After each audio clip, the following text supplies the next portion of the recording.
The fire burned low in Caleb Thornton's cabin on the 41st morning, but the walls still radiated warmth like sun-heated stone in summer.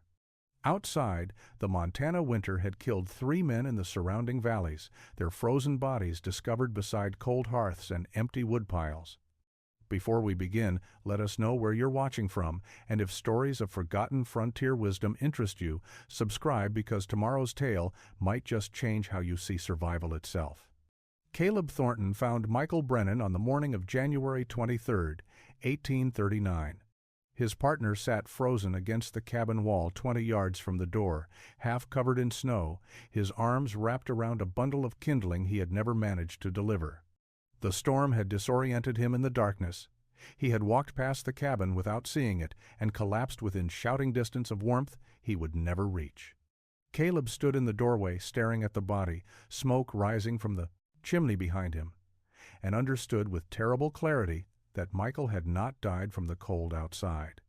He had died because the heat inside was impossible to maintain. They had burned through their entire month's supply of firewood in less than 2 weeks.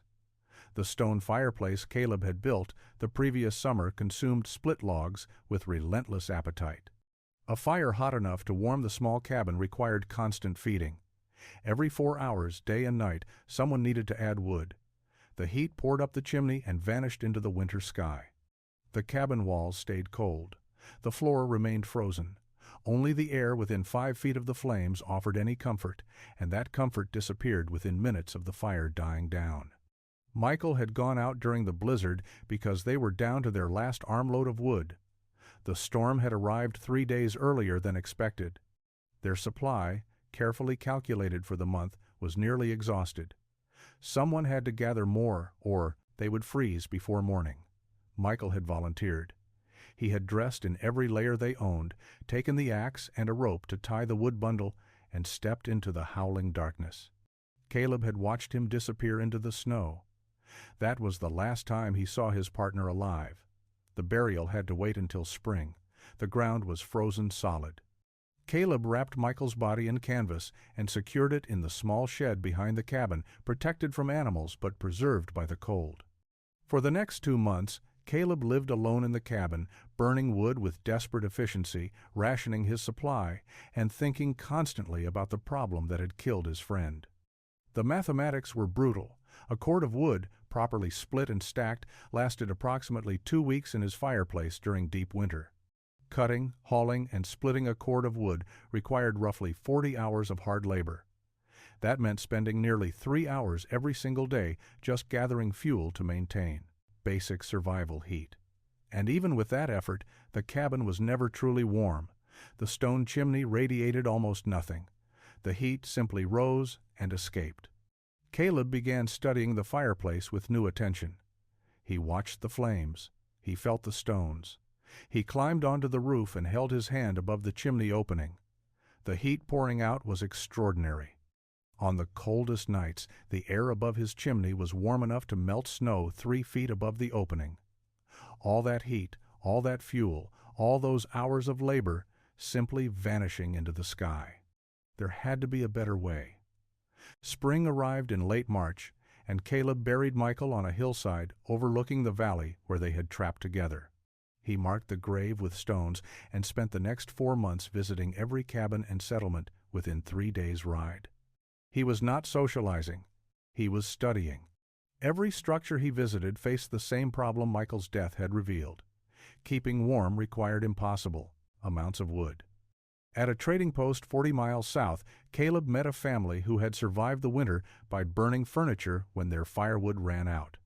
They had fed their table, 2 chairs, and part of their sleeping platform into the flames during February. The father showed Caleb the stone fireplace they had built using river rocks and clay mortar. It was larger than Caleb's, more carefully constructed, and it consumed even more wood.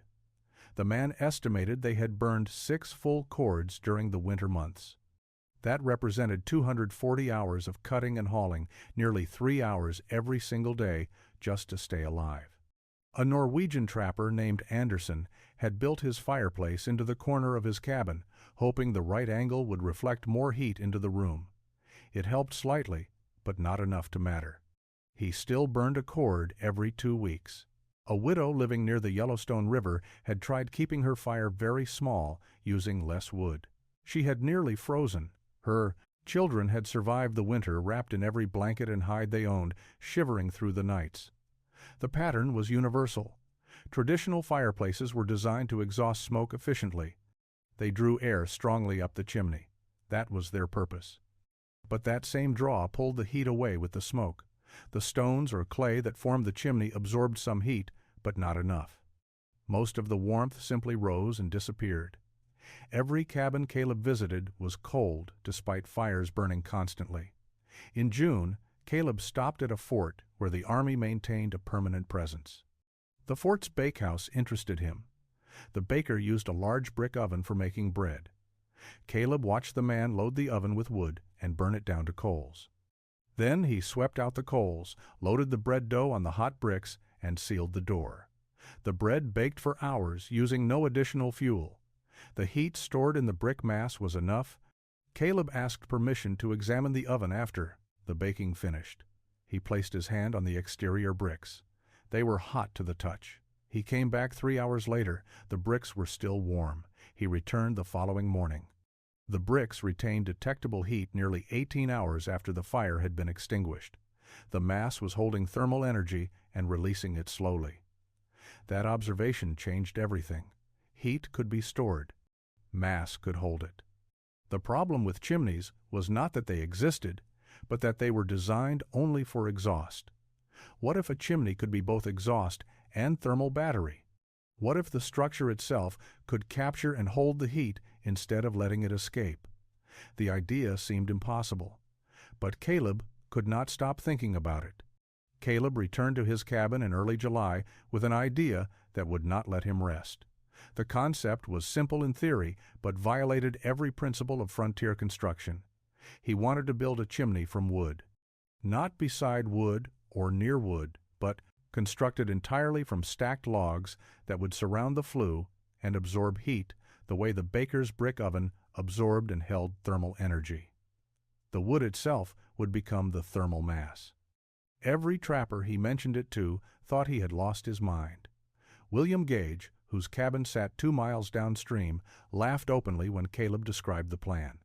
They were standing outside Gage's poorly chinked cabin, and Gage was shaking his head with genuine amusement. A wooden chimney was suicide. Everyone knew fire and wood together meant only one thing: destruction. The whole point of stone or clay chimneys was keeping combustible materials away from heat and flame. Building the chimney from wood was asking to burn down everything you owned. Caleb tried to explain his reasoning. The wood would not be burning. Only the fuel in the firebox would burn. The chimney would be sealed around a central flue that carried smoke upward. The stacked wood would absorb radiant heat from the exhaust, gases, but would never be exposed to direct flame or sufficient oxygen to ignite. Gage was not convinced. He told Caleb that grief over Michael's death had affected his judgment. No sane man would build a wooden chimney. But Caleb understood something Gage did not. Combustion required 3 elements working together: fuel, oxygen, and heat. Remove any one element, and fire could not exist. The wood forming the chimney structure would be packed so tightly that oxygen could not reach it in sufficient quantity. The only pathway for air would be the central flue, and that air would be moving upward with the smoke, not outward into the stacked wood. Without oxygen penetrating the wood mass, there could be no combustion regardless of heat. He spent weeks thinking through the engineering. The firebox at the base needed controlled air intake. Too much airflow would create a roaring fire that might crack the system. Too little would cause smoke to back up into the cabin. The flue dimensions mattered.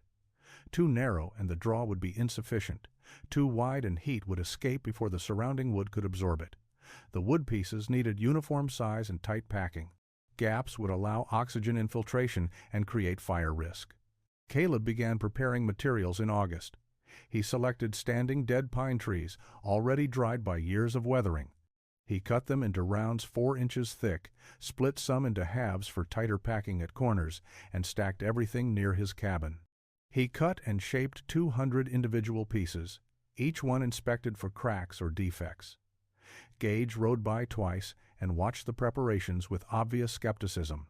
He told Caleb to let him know when the funeral would be, so he could attend, and explain to others how his neighbor had burned himself alive trying to reinvent the chimney. Construction began on August 15, 1839. Caleb started by dismantling the stone chimney that had failed to save Michael. He removed each river rock carefully, stacking them beside the cabin for potential future use. The work took 3 days. When he finished, a square opening in the roof marked where the old chimney had stood. He sealed the hole temporarily with canvas and began building something the Montana frontier had never seen. The firebox came first. Caleb constructed it from flat stones mortared with clay, creating a chamber 2 feet wide, 18 inches deep, and 20 inches tall. He built a small iron grate inside using scrap metal he had traded for at the fort. The grate would hold burning wood while allowing ash to fall below for easy removal. He included a small door at the base to control airflow. Opening the door increased oxygen supply and intensified the fire. Closing it reduced combustion to coals that would burn slowly for hours. Above the firebox, he built the flue opening. This was the critical junction where smoke would enter the wooden chimney structure. He made it 8 inches square, large, enough for efficient draft, but small enough that heat would transfer to the surrounding wood before escaping. He lined the first foot of the flue with thin stones to protect the wooden structure from direct heat at the hottest point where fire and flue connected. Then he began stacking the wooden rounds. The first course went directly onto the roof around the flue opening. He had cut a precise square hole in the roof, reinforced the edges with additional framing, and created a platform that would support enormous weight. The wooden chimney, when completed, would weigh nearly 800 pounds. The roof structure needed to carry that load without sagging or failing. Caleb laid the first layer of rounds in a square formation, each piece fitted tightly against the next. He had measured and cut each round so that 4 pieces formed each side of the square with minimal gaps. Where gaps existed, he packed them with smaller split pieces. The goal was absolute density. Air could not penetrate the mass. He built up the first 2 feet using full rounds, checking constantly that the central flue remained clear and properly sized. The work was slow. Each piece required exact placement. Caleb used a level to ensure the structure rose vertically without leaning.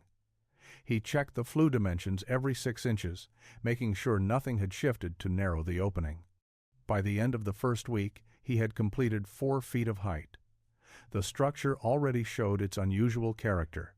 Where traditional chimneys tapered or rose as simple cylinders, this one climbed as a solid square tower of stacked wood.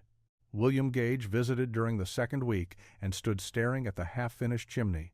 He asked Caleb if he had written instructions for his next of kin, explaining where to find his trapping equipment after the cabin burned. Caleb did not respond. He continued stacking rounds, working steadily upward, building something everyone said was impossible, but which his calculations insisted would work. The chimney reached its full height on September 28th. 10 feet of tightly stacked wood rose above the cabin roof. Darkened slightly by a preservative mixture of pine tar Caleb had brushed onto the exterior to protect against weather. The structure was solid, heavy, and according to every trapper who saw it, a catastrophe waiting to happen. William Gage had stopped making jokes. He now seemed genuinely concerned that Caleb was going to die in a fire of his own creation. Caleb spent 2 days examining every aspect of the construction before attempting ignition. He checked the flue from top to bottom, ensuring nothing blocked the channel. He verified that the firebox door operated smoothly and sealed properly. He inspected the joints where wooden chimney met roof, looking for any gaps that might allow sparks to reach the cabin structure. He found none. The system was as ready as careful construction could make it. On October 1st, 1839, he invited his neighbors to witness the test. William Gage came, along with 2 other trappers from nearby cabins and a family of homesteaders who had heard about the wooden chimney and wanted to see what happened. They stood 30 yards from the cabin. Gage had brought a bucket of water, though everyone knew a single bucket would be useless if the structure ignited. Caleb placed kindling in the firebox. He used dry pine needles and small twigs, material that would light easily and burn hot. He struck his flint and steel. Sparks caught the needles. Small flames appeared. He added slightly larger twigs, building the fire gradually. Smoke began rising through the flue. He could hear the draw establishing itself, air pulling into the firebox, and exhaust moving upward. He added split pieces of pine, each one finger thick. The fire grew stronger. Smoke emerged from the top of the wooden chimney. White pine smoke, visible in the afternoon air, rising straight up in the calm. Weather. The chimney was not burning. Smoke was exiting exactly as designed. Caleb added larger pieces of wood to the firebox. The fire intensified. He could feel heat radiating from the firebox opening before he closed the door. With the door shut and the air intake partially closed, the fire settled into steady combustion. Caleb stepped outside. His neighbors were watching the chimney top with obvious tension, waiting for flames to appear, expecting the wooden structure to catch fire at any moment. Nothing happened. Smoke continued rising. The chimney stood solid and unchanged. After 10 minutes, Caleb walked to the base of the chimney where it emerged from the roof. He placed his hand carefully on the wooden surface. It was warm. Not hot enough to burn skin, but noticeably warm to the touch. Heat was transferring from the flue into the stacked wood exactly as he had calculated. He maintained the fire for 4 hours, adding wood periodically to keep consistent combustion. The chimney grew warmer but never hot enough to cause concern. As the sun set, Caleb let the fire die completely. He did not add more fuel. The flames diminished to coals, then to ash. Inside the cabin, warmth radiated from every wall. The cabin stayed warm through the entire night. Caleb woke at dawn on October 2nd and felt the walls. They radiated gentle heat as if the sun had been shining on them for hours. The wooden chimney had absorbed thermal energy during the 4-hour burn and was releasing it slowly into the surrounding space. He placed his hand against the interior logs near the chimney base. Warm. He checked the far corner of the cabin, the spot that had always been coldest during the previous winter. It was comfortably cool rather than bitterly cold. The entire structure held heat. William Gage arrived mid-morning. He had expected to find Caleb shivering and rebuilding his fire. Instead, he found him sitting comfortably at his table, the cabin warm enough that Caleb wore only a single shirt. Gage touched the walls himself, felt the residual warmth, and admitted he had been wrong. The wooden chimney worked. More than worked. It was storing heat in quantities no stone chimney could match. Over the following weeks, Caleb established a routine. He burned a hot fire for 3 to 4 hours every third day. During the burn, the wooden chimney absorbed tremendous thermal energy. After the fire died, that energy radiated inward for the next 60 to 70 hours. The cabin temperature never dropped below what Caleb considered comfortable. His firewood consumption was a fraction of what it had been the previous winter. November brought the first serious cold. Temperatures dropped below zero at night. Snow accumulated in drifts around the cabin. Caleb increased his burn frequency slightly, lighting fires every other day instead of every third day. The system adapted easily. The thermal mass was so substantial that even in extreme cold, 2 burns per week kept the cabin warmer than daily fires in a traditional fireplace had managed the previous year. By December, other trappers were visiting regularly to examine the chimney and feel the warm cabin walls. A homesteader named Robert Finch asked detailed questions about construction. How thick were the wood rounds? How was the flue sized? What prevented the wood from igniting? Caleb answered everything. He showed Finch the tight packing that prevented oxygen infiltration. He explained how combustion occurred only in the firebox where air was controlled. He described the thermal mass principle, how the wood absorbed and held heat the way the baker's brick oven had demonstrated. January 1840 was the coldest month Caleb had experienced in Montana. Temperatures stayed below zero for 2 straight weeks. Wind swept through the valley with brutal force. This was the weather that had killed Michael. Caleb burned fires every other day, sometimes daily during the worst cold.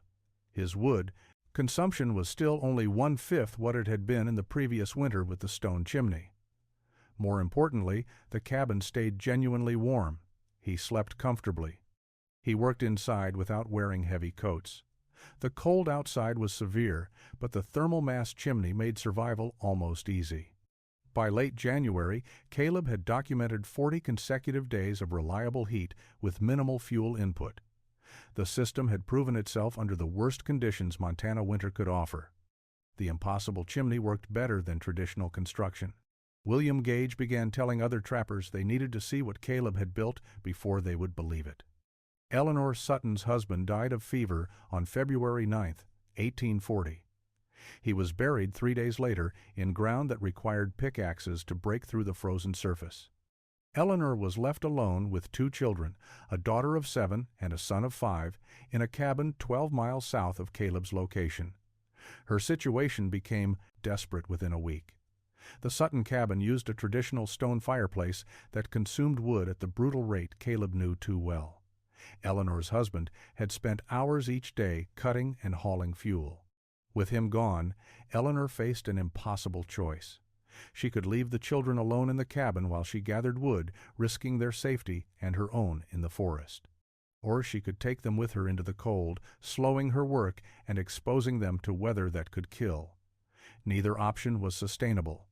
She tried to manage alone. She wrapped the children in every blanket they owned and left them by the fire while she went out to gather fallen branches and drag in dead logs. The work was exhausting. What her husband had accomplished in 2 hours took her 4. Her hands blistered and bled. Her back ached from hauling wood that was almost too heavy to move.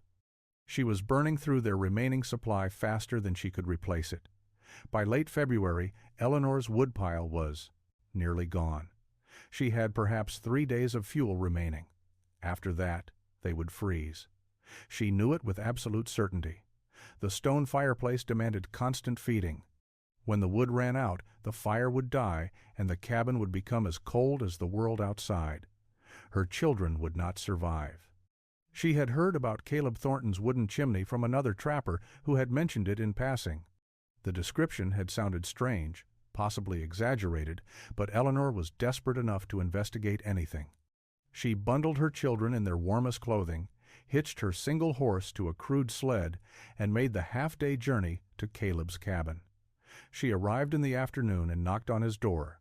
Caleb opened it and immediately noticed her exhausted appearance and the 2 small children shivering behind her. Eleanor explained her situation quickly and without emotion. Her husband was dead. Her firewood was nearly gone. She had heard he had built some kind of chimney that used less wood. Could he help her? Could he teach her how to build one? Caleb brought them inside. The cabin was warm despite no visible fire burning. Eleanor felt the walls and looked at him with confusion. He explained the system while her children thawed by the residual heat.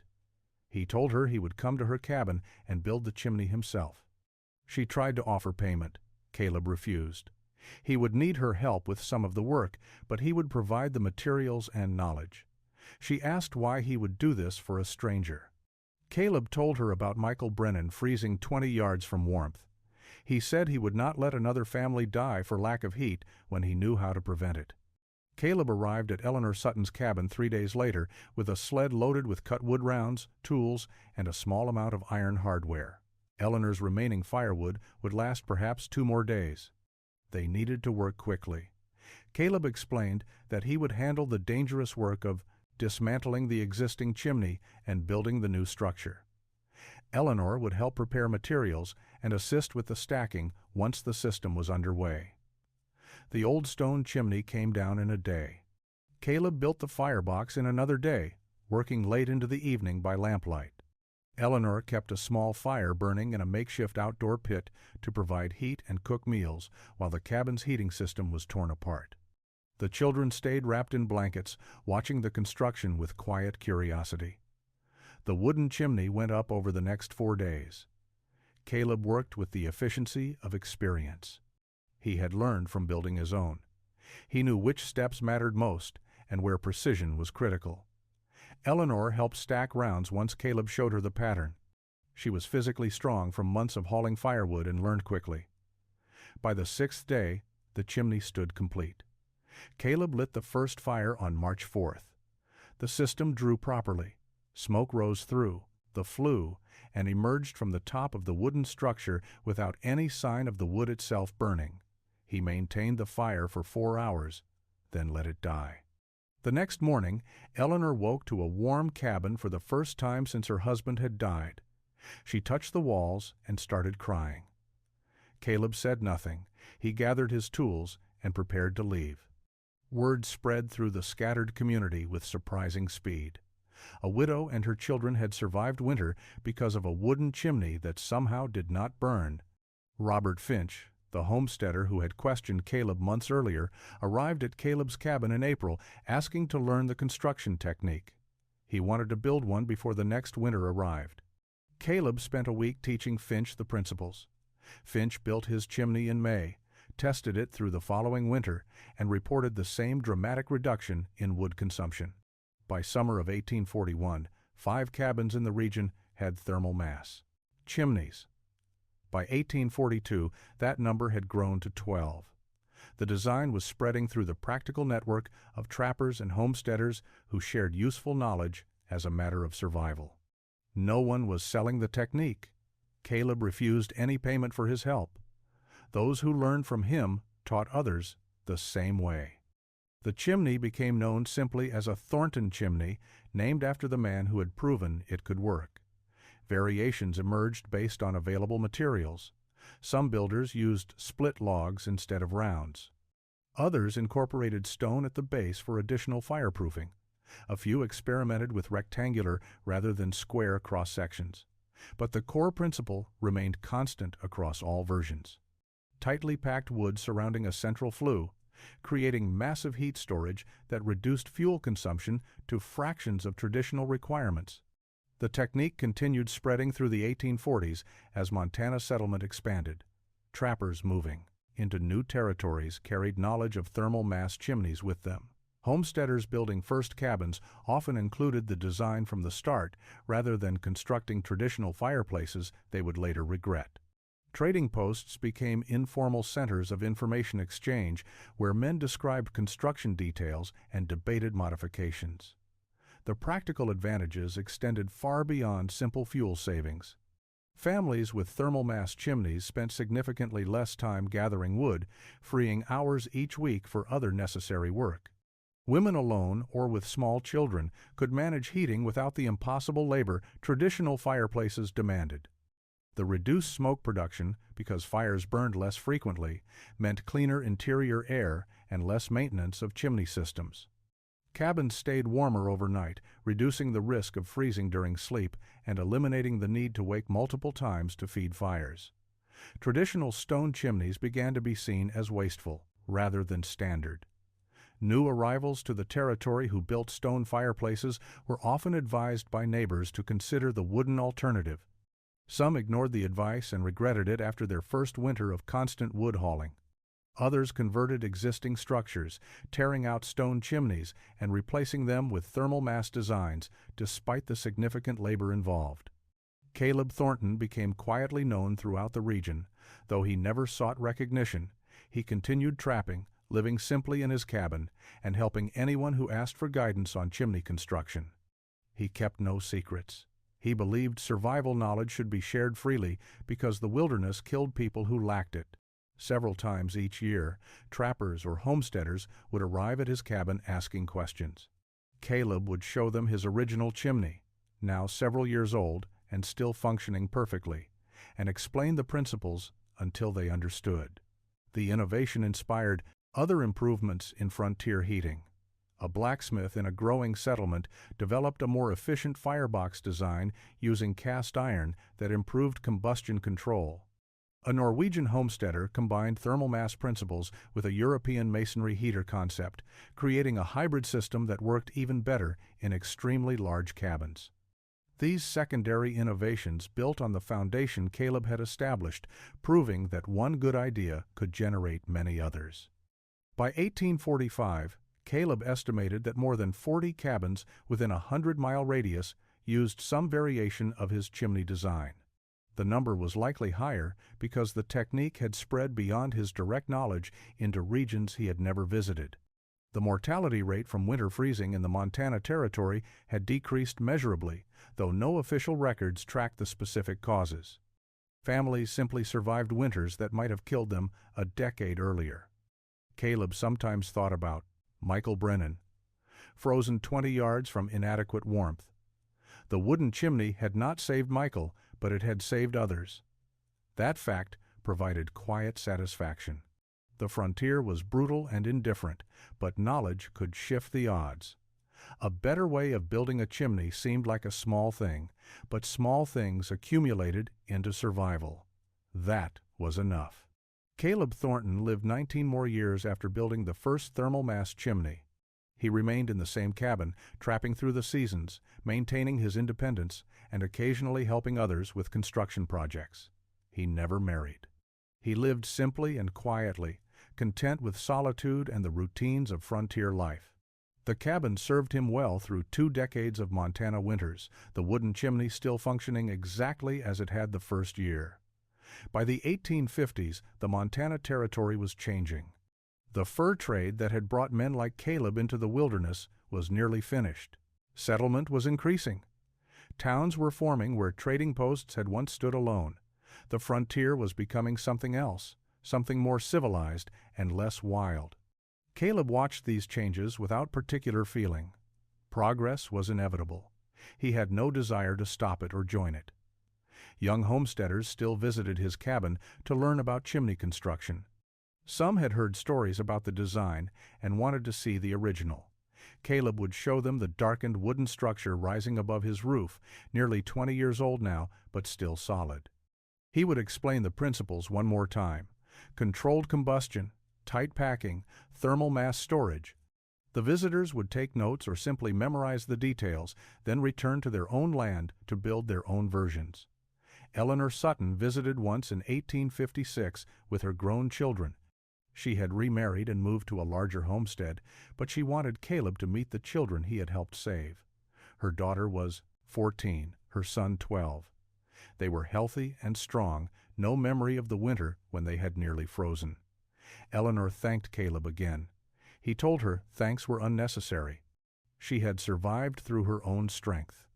The chimney had simply made that survival possible. Caleb died in February 1859. He was 57 years old. William Gage found him 3 days after his death, sitting in his chair near the thermal mass chimney that still radiated gentle warmth despite the fire having died days earlier. Gage organized the burial. Several dozen people attended, more than Caleb would have expected: trappers, homesteaders, families he had helped over the years. Someone from the territorial newspaper wrote a brief obituary mentioning his heating innovation and noting that his techniques had been adopted widely across the region. The cabin stood empty for 2 years before a young family claimed it and moved in. The wooden chimney was still functional. They used it through multiple winters, burning fires every few days, staying warm with minimal wood consumption, exactly as Caleb had designed. Other cabins across Montana Territory continued using variations of the thermal mass design. Some of these structures still stood decades later, their wooden chimneys darkened by years of smoke but structurally sound, heating new generations. The impossible had become ordinary. A chimney built from wood, storing heat instead of wasting it, keeping families alive through winters that would have killed them otherwise. Knowledge shared freely, spreading through practical networks, solving a fundamental problem of frontier survival. That was Caleb Thornton's legacy, built into cabins scattered across the mountains, warming people he would never meet.